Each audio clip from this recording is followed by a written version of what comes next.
নবী বলে আয়েশা রে তুমি আমার জন্য এত কেন কষ্ট করলি রে আয়েশা আমার জন্য তোর শরীরে রক্ত কেন কুরবানি করলি আয়েশা বল আয়েশা তোমার কি হয়েছে কেন বললি না হযরতে আয়েশা বলছে হুজুর পায়ে রক্ত তো দূরের কথা হুজুর তোমার ভালোবাসায় তোমার প্রেমে আমার জীবনটা যদি আমার বুকটা যদি তোমার জিহ্বার মধ্যে পড়ে যায় আমি আয়েশা জীবন তোমার রাজি আছি আমার মৃত্যু হয়ে যাবে তবু আমার জবান দিয়ে তোমাকে শব্দ একটা কথা বলবো না হুজুর আমার আলকামা বড় জ্ঞানী বড় বুদ্ধিমান বড় পণ্ডিত বড় বুজুর্গ নবী বলছেন না কথা বলি নাই আমার তোমার আলকামা তোমার সাথে কেমন ব্যবহার মা বলছে হুজুর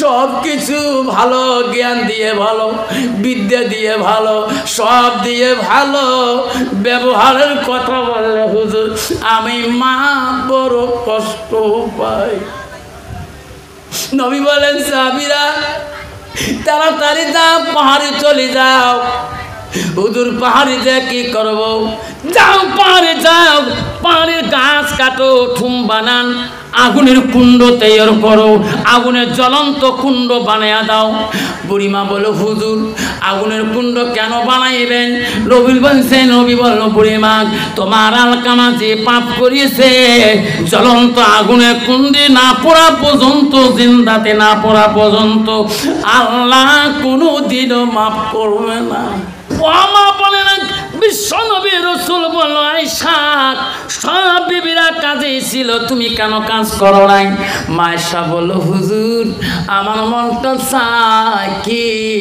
আর দুইটা দিয়ে আমি তোমাকে গোসল করি দিতে চাই নবী বলল আয়েশা রে আয়েশা তোমার কি গোসল দেওয়াটা ভালো লাগে হ্যাঁ হুজুর আমার মনটা চায় আজকে আমার নিজ হাত দিয়ে আমি তোমাকে গোসল করে দিতে চাই নবী বলে আয়েশা রে তুমি যখন আমাকে গোসল করে দিতে চাও আমার কোনো বাধা নাই বারণ নাই হযরতে আয়েশা আম্মাজান খুশি হয়ে গেলেন ও আমার হাদির মা বোনেরা ও আমার কাউরের মা বোনেরা ও ওকরা বাড়ির মা বোনেরা আল্লাহ নবীর স্ত্রী হযরতে আয়েশা গোসলের দায়িত্ব পেয়া মা আয়েশা আনন্দ এত খুশি হয়ে গেলেন আয়েশা নিজে মাবুতের কাছে বলে মাওলা রে আজকে আমি বিশ্ব নবী রাসূলুল্লাহর গোসলের দায়িত্ব পেয়েছি রে মাওলা আমার মতন আয়েশার ভাগ্যবতী নারী মনে হয় পৃথিবীতে নাই যখন সুবহানাল্লাহ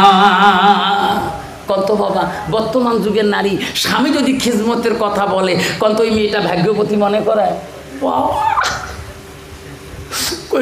মোর মতো দুঃখ কারণ নাই কে উঠতো ঘুরে বসতো ঘুরে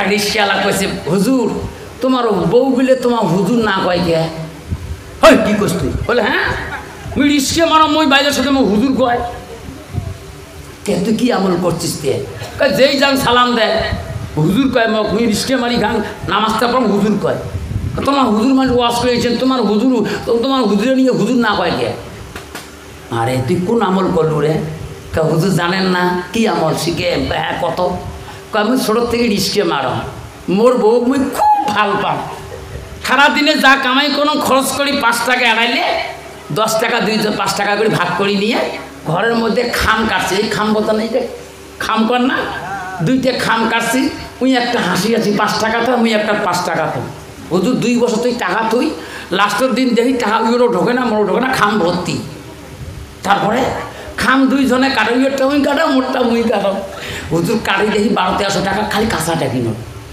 এই টাকা বিয়ে করুন 1200 টাকা মক্কা শাড়ি আনি দাও এলা যেন হুজুর শাড়ি কিনবে টাকা হয়েছে 1200 শাড়ির দাম চায় 1000 টাকা হুজুর ওই কাজ ওকে শাড়িয়ে নিন বারে গরিব মানুষ খাম কাটি টাকা তো দিতে ওকে শাড়ি চায় 1000 টাকা দাম কারণ না নিয়ে তো খাতে কেমন ভাল বানব হুজুর দিছ 1000 টাকা দিয়ে কিনি 200 টাকা হাতত নিয়ে বাড়ি আসলাম, নাম চান খরচ করি, থুয়ে গেছিলাম বাজার বাড়ি আরও রিস্কে মারি মাঞ্জা কাঠি কিছু কেনা খাবে, মাছ টাছ কেনা খাবে, রিস্কে মারি বাড়ি আসলাম, শাড়ি কিনে দিয়ে আসিয়া আসলাম ভাত টাত দিন। সকালবেলা হুজুর বাথরুম গেছিলাম, যে একদম নেয়া শাড়ি কেন আমার কাঁচে বাড়ি এখান জাঙি আছে, সিমের জাঙির মধ্যে নেয়া শাড়ি। আরে নেয়া শাড়ি কাল কিনো 1000 টাকা, সিমের জাঙির নেয়া শাড়িকে। আরে শাড়ি কেন ওটি কে ফেল দিবেন না? তোমার ভাই কি করে জানে কেবল নেত্রে হরে মেয়ে পেঁধে, তোমার ছোটো ভাইকে আমি পেয়াল দিছ, আমি কি নেত্রা নি? তাতে মানুষ নাকি দেওয়ার হয় কবর পায় কে মোক মুই নেত্র বানায় মুই আমার শাড়ি নিবেন না, ওই সিমের দাম নিতে যাও। স্বামী শাড়ি কিনবেন না আজকে না, মোক নেত্রানি বানাইছে করে মুশকিল কথা রে। দেওয়ার ইহি করছি যে ওই শাড়ি ফেলে দিচ্ছে তো মুশকিল, বারে বারে পেলের শাড়ি দেওয়ার হয় কবর পায় না, মোর বংশ বড় মুখ নেতানি বানায়। হুজুর 2 দিন 3 দিন গেল রিস্কে মারা বন্ধ করলুম। লাস্ট কী করল, ওই শাড়ি ওই শীততে ভেজে ওড়ি শুকে ওড়ি ভেজে, লাস্টের দিন তো কথা শোনে না। লাস্টের মধ্যে হুজুর 2 জনে খাইনে 3 দিন থেকেই না খেয়ে আসে, ইউ না হয় ইউ না, উই এক বিজনে থাকে মুই এক বিজনে থাকে, উই দেয় মোর ভিতরে মই দাও উইয়ের ভিতরে আওয়াই নাই। বাবা এইরকম ক্যাচ আছে না, আছে না বর্তমান? হুজুর লাস্টের মধ্যে দুপুর টাইম হয়েছে, উই খালি মোর ভিতরে দেয় মুইয়ের ভিতরে দাম, মুই ঘর থেকে বিরিয়ানি মোর পাশে পাশে বিরিয়ানি যে এক গোলত যে কোদাল কেন বাড়ি করলুম। মুখে কোদাল কী করেন তো নাও করে, কোদাল কী করে তো জ্বালা গেথা। হুজুর শুলির মধ্যে যে একটা কব্বর করা শুরু করলুম, মানুষ সমান কব্বর। হুজুর মুখে কব্বর কী করেন, মানুষ মারি দিন জিন্দাতে। মনে মনে কয় এবারে তোমার সবও নাই, মুই একলাই মানুষ তো মই এবার মাটি দেয়। হুজুর জেলা কব্বর 100 হয়, মাটি কাট দিবে তো হয়ে দিন কে কয় শাড়ি না পিঁধে হুজুর এলাই শাড়ি পেতাম এলাই আনো মাটি মাটি না দেন, হুজুর মাটি না দেন। হুজুর মোর সামনে শাড়ি পিঁধে নিছ, কবর বন্ধ করলুম। আসুন আসে শাড়ি পিঁধি আছে, তোমার কবরে ভয়ে শাড়ি পিনছ, কবরে ভয়ে শাড়ি পিনছ, মুখ পিন্ধার বান কবরে ভয়ে শাড়ি পিনছ, এটা পিঁ কোন গান জড়িয়ে দেয়। পরে হুজুর ব্যাপারী বাড়ি গেছে, আমার মহিষের গাড়ি আছে, ওই মহিষের গাড়ি সল্লি থাকে না, 2 মাথার দিয়ে আটক হয় না, হ্যাঁ না, আপনাকে ওই সল্লি কী করতো না, গরু আটক হয় যে, হুজুর আমার সল্লি বানা ওই মসুর ডাঙা নাড়ি বানাতে চেবাড়ি থুইছে, মুই এখন ব্যাপারীটি চেবাড়ি নিয়ে বাড়ি আনো কী করে আমি নাড়ি বাড়ি। হুজুর নাড়িতে বানিয়ে ডেইলি একসঙ্গে মিডিয়ে তেল মাহন, বাড়ির লোককে মিডিয়ে তেলে বোতলা সকালে 1 ঘন্টা করে মাহম 20 কেজি চলবার দাম তুই আসি মাহম মুখা বলে হলিস এত নাড়ি থেকে কালা করলেন তেল মারতে কারণটা কই তেল মাহা খাবে যেদিন নাড়ি ধরবে না ওই দিন কিন্তু আগা বাস্তা সব বন্ধ হয়ে যায়। কয় মাটি দিয়ে করবেন কি, ওই যে বোল বন্ধ না হয় কবরে ভয়ে শাড়ি পেলাম, এই নাড়ি যেদিন ধরি ওই দিন কী হবে আগুন সেই কবার পাবার না। হুজুর মুইও তো কঙ্কাটা চুপ হ আজ থেকে কবু নাকি কবরে ভয়ে খাড়ি পিনতাম না কয় আরো কব না কই যে কালা নাড়ি তোর পিড়িত যাবে না কই আরে তবে হুজুর করি গায়েন হুজুর ওই দিন থেকে যেই আইসং বাজার থাকি হুজুর কবিরা সালাম দিব হুজুর সালাম। কিন্তু বাবারা সব জায়গায় হুজুর হওয়া যায়, সব জায়গায় আমির সাহেব হওয়া যায়, সব জায়গায় পীর সাহেব হওয়া যায়, সব জায়গায় প্রধান সাহেব হওয়া যায়, মাস্টার সাহেব হওয়া যায়, মোল্লা সাহেব হওয়া যায়, নেতা সাহেব হওয়া যায়, হারে মন্ত্রী সাহেব হওয়া যায়, মুফতি সাহেব হওয়া যায়, হাফেজ সাহেব হওয়া যায়, কিন্তু বিবির কাছে হওয়া বড় কঠিন। তো এখন ঠিক না ঠিক? সব জায়গায় হুজুর বলবে, বাড়ি গেলে তো হুজুর বলে না, বাড়ি আলি জানে তুই কয় নম্বর হুজুর ভালো করে জানে।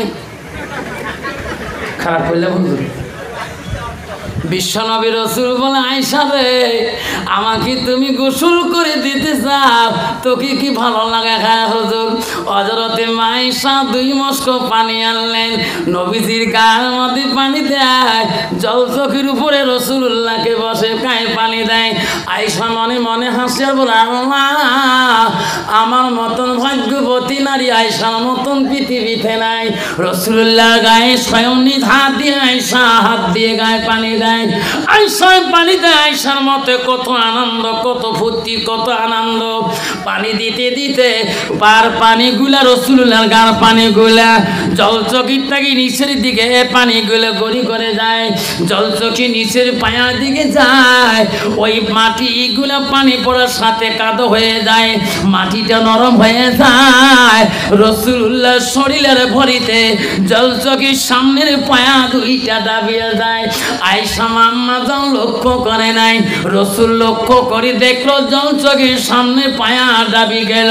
রাসূল আস্তে করে পিছন দিকে জলচকির সরি বসে গেলেন, সামনের পায়া ভাসিয়ে গেলেন।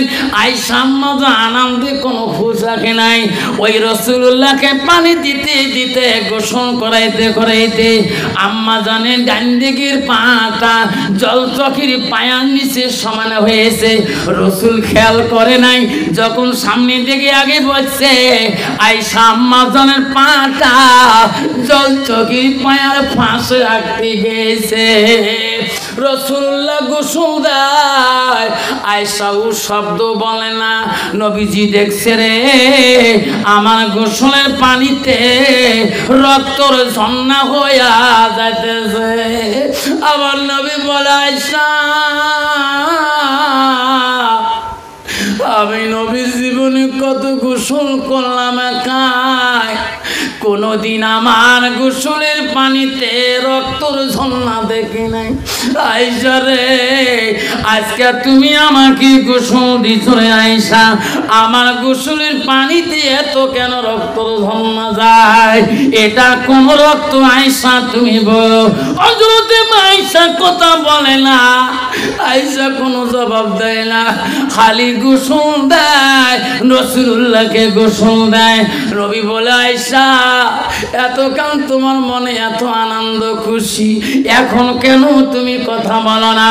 আমার বিশ্ব নবী আয়েশাকে এত ভালোবাসছিলেন, আয়েশা মুখের দিকে তাকে নবী কথা বলে, মুখের দিকে তাকিয়ে দেখে আয়েশা আম্মা জানের দুই চোখ দিয়ে পানি নয়ন ধরে পড়তেছে, তবু রাসূলুল্লাহকে গোসল দেয়। নবী বলে আয়েশা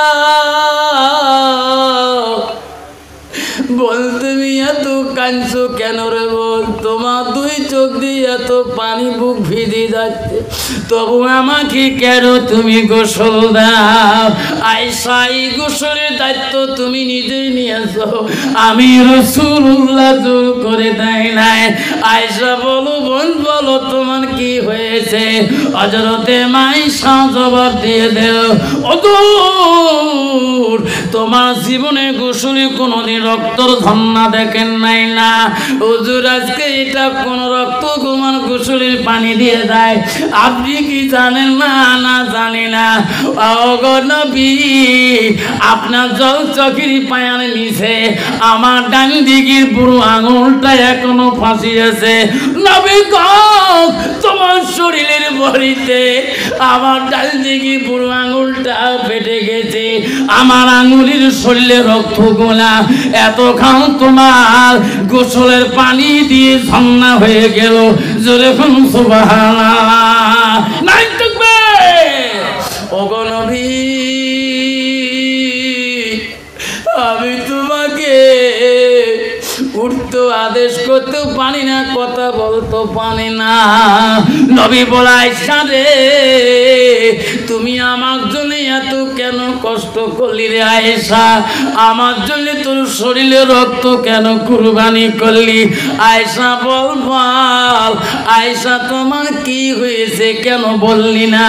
হযরতে আয়েশা বলছে হুজুর পায়ে রক্ত তো দূরের কথা, হুজুর তোমার ভালোবাসায় তোমার প্রেমে আমার জীবনটা যদি আমার বুকটা যদি তোমার শিখার মধ্যে পড়ে যায়, আমি আয়েশা জীবন তোমার রাজি আছি, আমার মৃত্যু হয়ে যাবে তবু আমার জবান দিয়ে তোমাকে শব্দ একটা কথা বলবো না। জোরে কোন সুবহানাল্লাহ। ও হাজিরাটের মা বোনেরা, ও কাউরের মা বোনেরা, হযরত আয়েশা সিদ্দিকা রাসূলুল্লাহর জন্য রক্ত কুরবানি করলো। আপনি কোনোদিন শরীরের এক ফোঁটা রক্ত স্বামীর জন্য কুরবানি করেন নাই। আল্লাহ নবী বালাহা, তোমার স্বামী যখন বাড়িতে আসবে তুমি মুস্কি হাসি দিয়ে স্বামীকে আপন করে নাও। আল্লাহ নবী বাবা জাউজুহা আনাহারাদিন, জাউজুহা মানে হলো স্বামী। তোমার স্বামী যদি তোমার উপরে রাজি খুশি হয়ে যায়, আল্লাহ রসুল বলো তাকালাতিল জান্নাত, তুমি হবে সেই নারীটা জান্নাতি। জোরে কোন সুবহানাল্লাহ। বন্ধুগণ আমার, বিশ্ব নবী রাসূলুল্লাহ দরবারে একটি মহিলা নবীকে আরজ করলো, ইয়া রাসূলুল্লাহ, ইয়া হাবিবুল্লাহ, আমি তোমার কাছে আসলাম। নবী বলো, মা তুমি কে? মা আমি তো চিনলাম না। হুজুর আমি তোমার একজন সাহাবীর স্ত্রী। কেন আসলি মা? বলো। হুজুর আমার স্বামী মরণের জন্য ছটফট করিতেছে, জবান দিয়ে কোথায় সেটা আপনার জন্য আমি দোয়া নিতে আসলাম। আমার স্বামী কেন জবান দিয়ে কথা ওঠে না? নবী বলো, মা তুমি কোন সাহাবীর স্ত্রী? বলো, হুজুর আমি হলাম হযরতে আলকামার স্ত্রী। ও হুজুর আমি আলকামার বিবি, আমার স্বামী আলকামার জবান দিয়ে কথা আসে না। নবী সঙ্গে সঙ্গে বলল, ওরে বিল্লাল, ওরে আমার সালমান ফারসি, ও আমার হযরতে আলী কোথায় গেলি? তিনজন সাহাবী লাফ দিয়ে এসে রাসূলুল্লাহর কাছে বলল, ইয়া রাসূলুল্লাহ, ইয়া হাবিবুল্লাহ, কেন ডাকলেন? আমার বলে আলকামার জবান দিয়ে কথা আসে না, ওনার বিবির মুখে শুনলাম, কথাটা সত্য না মিথ্যা তোরা প্রমাণ করে এসো। তিনজন সাহাবী লাফ দিয়ে গেলেন হযরতে আলকামার বাড়ির দিকে। হযরতে আলী যা থেকে হয় আলকামা জবান দিয়ে কথাই বলতে পারে না। তিনজন সাহাবীর মধ্যে হযরতে বিল্লাল বলল, আলী রে একটু দোয়া করিয়ে দাও, আমার মনে হয় আল্লাহ কবুল করবে। হযরতে আলী দোয়া করলেন, ওই দোয়া কবুল হইল না। বিল্লাল বলল, আলী রে রাসূলের দরবারে যাই, আমার নবী ভালো করে জানবে কেন কবুল হয় না। নবী দরবারে আসলেন, হযরতে বিল্লাল সবকিছু ঘটনা খুলে বললেন। নবী বললেন, বিল্লাল, আলী, সালমান ফারসি যাও আলকামার বাড়ির দিকে যাও, তার মা বাবা জিন্দা আছে নাকি? তার মা বাবা যদি বেশি আছে আমার দরবারে দাওয়াত দিয়ে নিয়ে আসো, আমি রাসূলুল্লাহ দুইটি কথা বলবো। হযরতে বিল্লাল আলকামার বাড়ির দিকে গেলেন দোবারা করি, যে দেখি তার বাবা নাই, তার দুখনি মাটা বেঁচে আছে। বিল্লাল বলো, আম্মা আমার বিশ্ব নবীর সাহাবী, আমার নাম বিল্লাল, আমার রাসূল তোমাকে কেন বা দেখা করতে চায়। মা গো, আপনি যদি যেতে কষ্ট পান আমার রাসূল তোমার সঙ্গে নিজেই দেখা করতে আসবে। ও মা, আমার নবী আমাকে পাঠিয়ে দিলেন।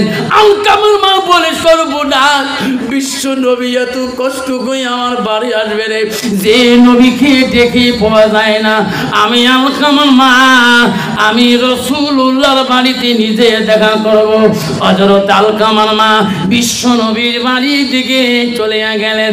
আল্লাহ নবীর বাড়ির সামনে দাঁড়ালেন। আল্লাহ নবী দেখি ফেলাইলেন, মনে হয় এই বৃদ্ধ মা আলকামার মা হইতে পারে। আল্লাহ নবী ডেকে ডেকে বলল, ওরে মা, আপনি কি আলকামার মা হন? হ্যাঁ হুজুর।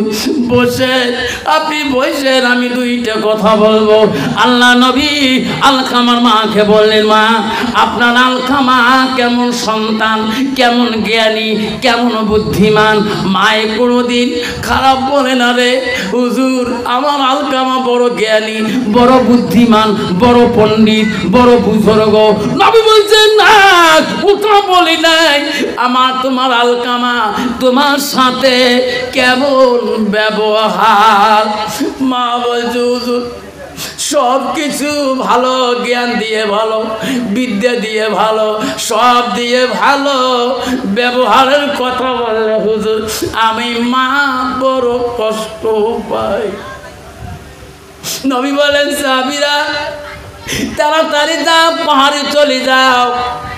হুজুর পাহাড়ে যা কি করবো? যাও পাহাড়ে যাও, পাহাড়ের গাছ কাটো, ঠুম বানান, আগুনের কুণ্ড তৈরি করো, আগুনের জ্বলন্ত কুণ্ড বানায়া দাও। বুড়িমা বলো হুজুর আগুনের কুণ্ড কেন বানাইবেন? নবী বলছে, নবী বলল বুড়িমা তোমার আলকামা যে পাপ করিয়েছে জ্বলন্ত আগুনের কুণ্ডে না পড়া পর্যন্ত, জিন্দাতে না পড়া পর্যন্ত আল্লাহ কোনো দিনও মাফ করবে না। মারে আজকে 90% যুবক আছে রে ভাই, বিয়ে হওয়ার পরে জনম দুঃখীটার মার দিকে তাকায় না। তোমাদের বাংলায় ঠিক আছে, উকরাবাড়ি খাদিরহাটে ঠিক আছে, আসামে 90% যুবক রে হায় রে বউয়ের কাপড় মেলে, শালির কাপড় মেলে, জনম দুঃখনী মাটার কাপড় মেলে না। বিশ্ব নবী যখন রায় দিলেন তোমার ছেলে আলকামাকে জিন্দাতি পড়া দিতে হবে, নাহলে মাবুদ মওলা মাফ করবে না। ওই সময় মা বলছে হুজুর আমি মা থাকতে আমার আলকামাকে পড়া দিতে। নবী বলছে মা গো সারা পৃথিবীর মানুষ যদি দোয়া করে তবু তোমার আলকামাকে আল্লাহ মাফ করবে না, যতক্ষণ আপনি মাফ করবেন না।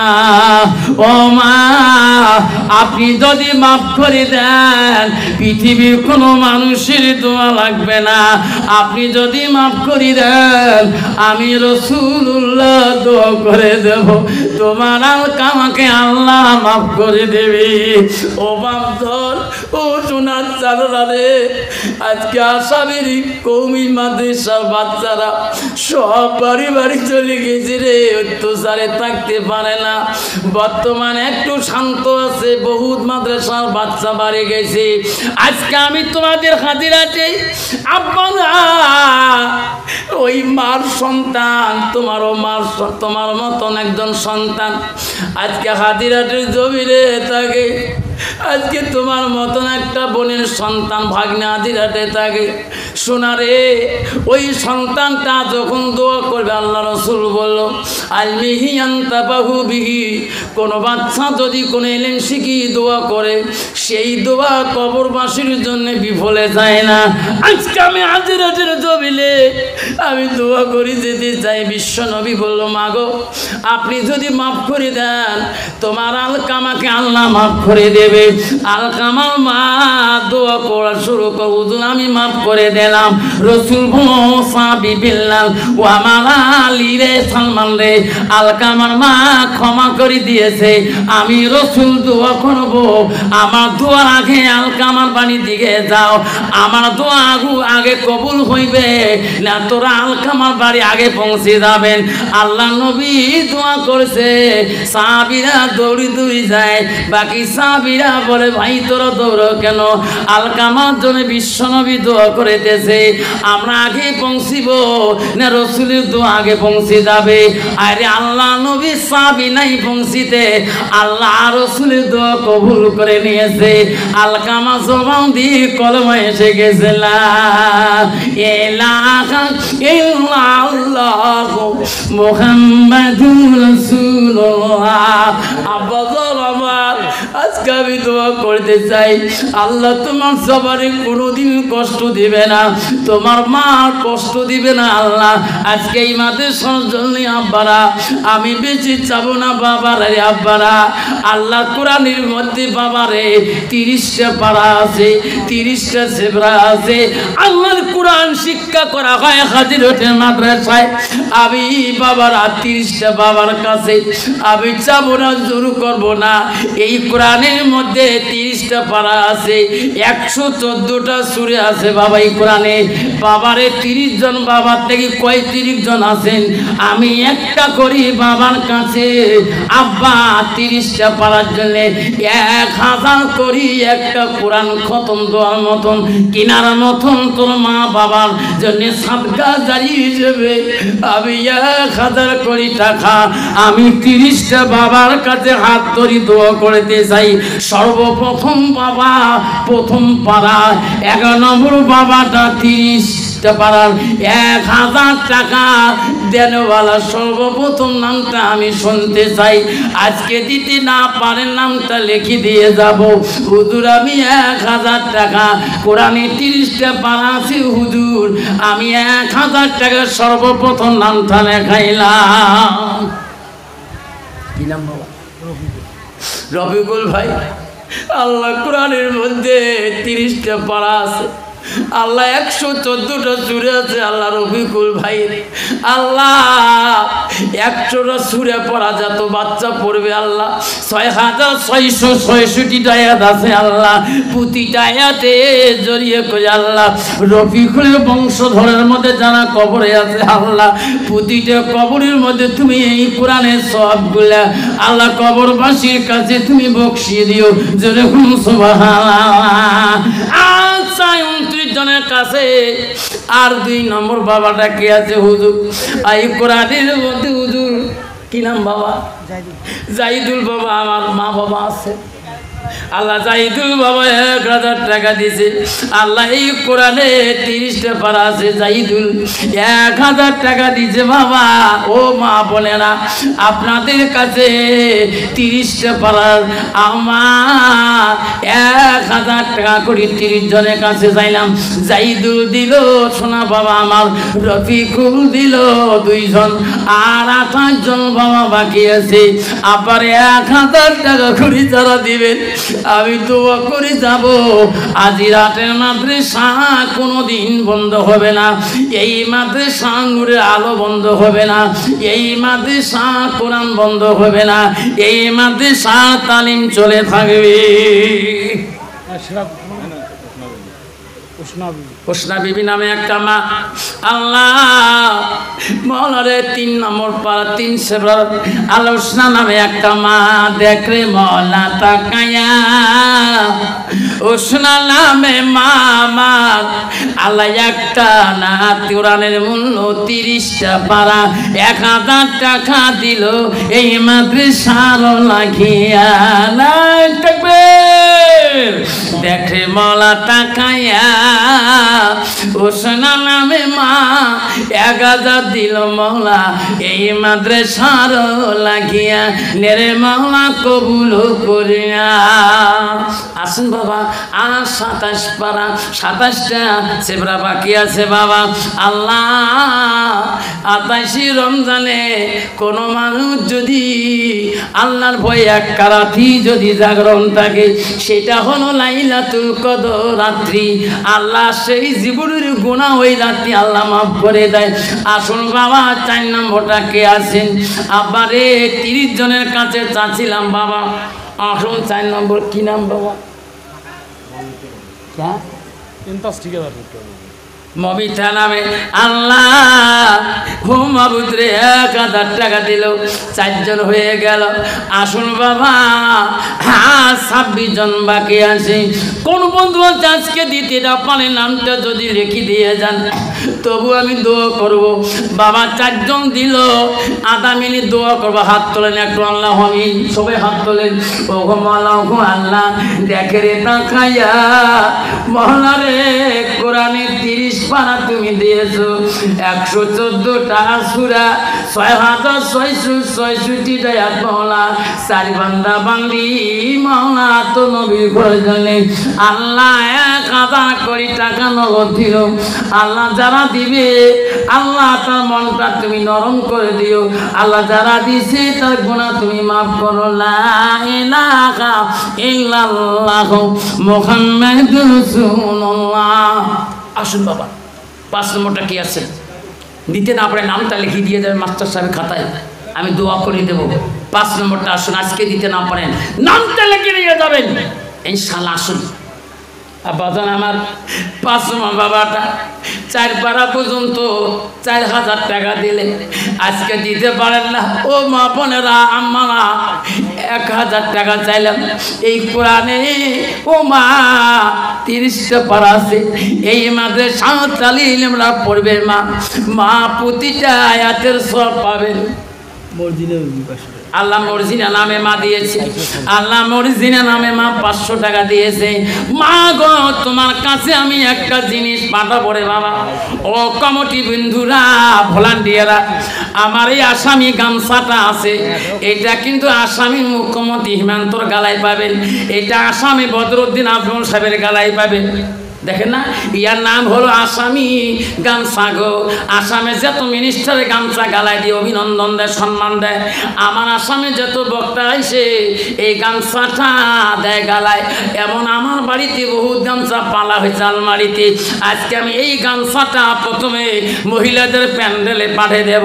মা আসামি গামছাতে মা আসাম থেকে নিয়ে আসছি মা, আসামি গামছাটা ঘুরাবেন না মা, এই গামছা দিয়ে মা আসামির গামছা দিয়ে মা, গামছাটার নাম হলো আসামি গামছা। মা শরীফা নামে মা 500 টাকা দিয়েছি। এক মহিলার মানে অন্য সময় টাকা পাওয়া হয়েছে, সেই অন্যটা অফিসে আছে, আজ নিয়ে যাওয়া। মা বোনেরা, একটা মহিলার 1900 টাকা পাওয়া গেছে, অন্যটা অফিসে আছে মা, নিয়ে যেতে পারেন। মা গো তোমার 1900 করে পয়সা পাওয়া গেছে, কমিটির হাতে মা, অফিসে আছে মা, তোরা আসি অফিস থেকে নিয়ে যেতে পারেন। আমার আসামি গামছাটা তোমাদের প্যান্ডেলে পাঠিয়ে দেব, তারপরে পুরুষের প্যান্ডেলে পাঠিয়ে দেব।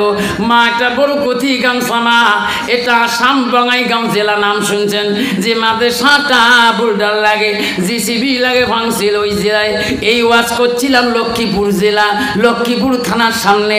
মা গো এই গামছাটা আজকে তোমার হাজিরাতে মহিলা প্যান্ডেলে পাঠিয়ে দিলাম। মাই গামছাটার মধ্যে মা 500 টাকা, 100, 200 টাকা যত পাইবেন মা দিয়ে যাবেন। আল্লাহ তোমার জীবনের গুনাহ মাফ করিয়ে দেবে। আবার 1000 করে টাকা চাইলাম, আসুন বাবা আমি 6 জনের কাছে পাইলাম, আবারে 24 জন বাকি রইল। আসুন কোনো বাবা, আবার এক বাবা 100 টাকা দিয়েছে, মহিলা থেকে একটা মা 100 টাকা দিয়েছে। আমার মা বোনদের কাছে আমি আসামি গামছা পাঠিয়ে দিয়েছি। আল্লাহ মা বোনদের জীবনের গুনাহ মাফ করে দাও আল্লাহ। এলাকার মা বোনগুলোকে মা রাবেয়া বসুরির মতন ওরে বানিয়ে দাও। কি নাম্বার? রফিকুল নামে একটা বাচ্চা আল্লাহ, মাদ্রাসা তালিম বাচ্চা আল্লাহ, 500 টাকা দিয়েছে আল্লাহ।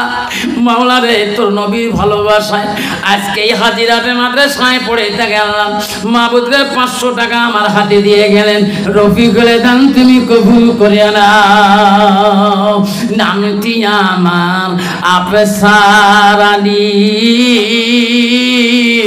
অতি গরিব বাবা মা। কি নাম? দিনী এলেন শিক্ষা দিলেন গোলগঞ্জে মাদ্রাসা। আল্লাহ মহিলা থেকে 500 নাই থাকবে, দেখরে মলা তাকায়া। কি নাম? আল্লাহ সবিজন নামে একটা মা মাহবুব একটা কোরআন দান করেছে আল্লাহ। সবিজন বিবি নামে আল্লাহ সবিজনের মা দান তুমি কবুল করে নাও। আর একটা বান্দা তো 200 টাকা নগদ দিন আল্লাহ, 200কে তুমি 2000 মনে করে কবুল করে নাও। আপনাদের আমার শোনা কালা মা বোনেরা, আমরা বিশ্ব নবী যখন বলো মা আমি দোয়া করব, আরে মার দোয়া কোনোদিন বিফলে যায় না। কেউ কান্দেনি বিপদে কালে,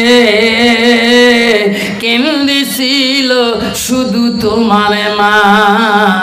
মায়ের দিলে কেহ ব্যথা দিও না, কেউ কান্দেনি প্রসব কালে, কেন্দেছিল শুধু তোমার মা।